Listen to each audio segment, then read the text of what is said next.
Bienvenue la famille madridista, on se retrouve pour une nouvelle vidéo sur l'actualité Real Madrid. Mbappé ferait exploser la grille des salaires madrilènes, déclaration de Madrid à propos de Mbappé, inquiétude à Madrid à propos de Güler. Rejoins la chaîne, en vous abonnant pour rater aucune de nos nouvelles vidéos. Je vous partage tous les infos du Real Madrid chaque semaine. N'hésitez pas à vous abonner en activant la cloche de notification pour suivre toutes les dernières informations du Real Madrid. Je vous dis tout, on commence. Mbappé ferait exploser la grille des salaires madrilènes. Le club blanc offrirait 35 millions d'euros net par saison à l'attaquant pour le convaincre. Ce serait plus du triple de ce que gagnent Alaba et Kroos, les deux joueurs les mieux payés de l'équipe. Tous les chemins mènent à Kylian Mbappé qui finit par signer au Real Madrid. Même si cela fait plusieurs années avec le même fond musical sans que le mouvement ne se produise.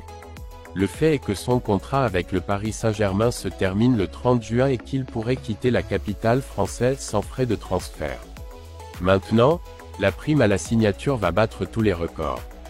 Selon El Chiringuito, le Real Madrid devrait lui verser un salaire de 35 millions d'euros net, 70 millions d'euros bruts, pour pouvoir s'attacher les services de l'attaquant français. Un chiffre inférieur rendrait le transfert impossible, sachant qu'il gagne désormais 60 kilos au Paris Saint-Germain. Un véritable séisme sur la grille salariale du club blanc. Aucun joueur ne gagne plus de 11 millions d'euros. En tête se trouve David Alaba, 10,8 millions, et Toni Kroos, 10,7. L'Autrichien est également arrivé en tant qu'agent libre, c'est pourquoi son bilan est plus élevé. Mbappé gagnerait le triple de celui d'eux, et aussi de footballeurs comme Bellingham ou Vinicius, dont le salaire est fixé à 10 millions d'euros net. Au deuxième échelon salarial se trouvent Militao, Courtois et Rudiger, qui gagnent 8 millions d'euros. Tchouaméni, Mendy ou Rodrigo gagnent 6 kilos par plat. Déclaration de Madrid à propos de Mbappé. Le club blanc nie catégoriquement toute négociation avec le footballeur du PSG. L'attaquant français termine son contrat au Parc des Princes le 30 juin. Le Real Madrid a publié un communiqué officiel dans lequel il nie catégoriquement que des négociations aient eu lieu avec Kylian Mbappé. Le footballeur français met fin à son contrat avec le Paris Saint-Germain le 30 juin, date à laquelle il pourra partir sans transfert dans aucune équipe.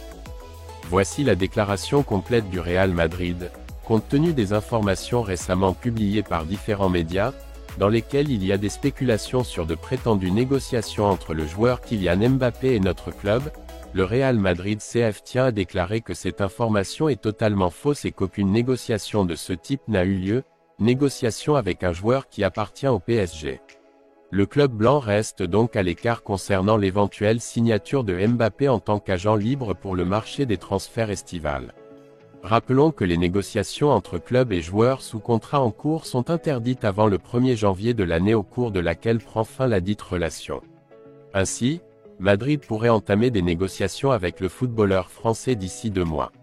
El Chiringuito a rapporté que le Real Madrid préparait déjà une offre de 35 millions d'euros net, 70 kilos bruts, par saison pour convaincre Mbappé de venir au Santiago Bernabéu l'année prochaine. Inquiétude à Madrid à propos de Güler. Le footballeur turc recevra une décharge médicale et sera inclus dans l'équipe pour affronter le Rayo Vallecano ce dimanche. Petit à petit, il aura des minutes, en suivant un plan précis pour récupérer son état, a expliqué Ancelotti.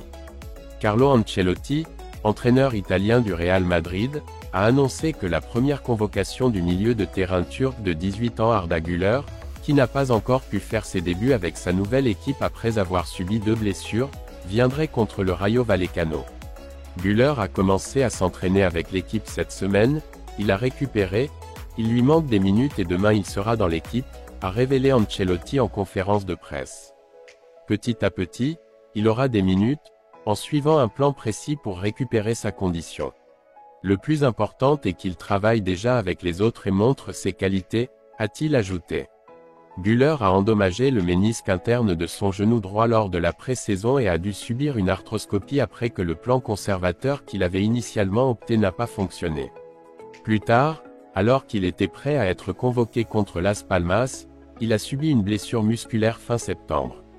Après avoir suivi un plan spécifique de récupération et un travail physique qui a renforcé le jeune footballeur, Güler dit déjà à Ancelotti qu'il a apprécié les différentes démarcations dans lesquelles il peut placer son footballeur. C'est un joueur offensif qui peut jouer comme milieu de terrain, comme avant-centre, comme ailier droit avec une jambe modifiée. Si vous jouez avec un milieu de terrain à 3, il peut jouer comme joueur intérieur en fonction des exigences de le jeu, a-t-il analysé.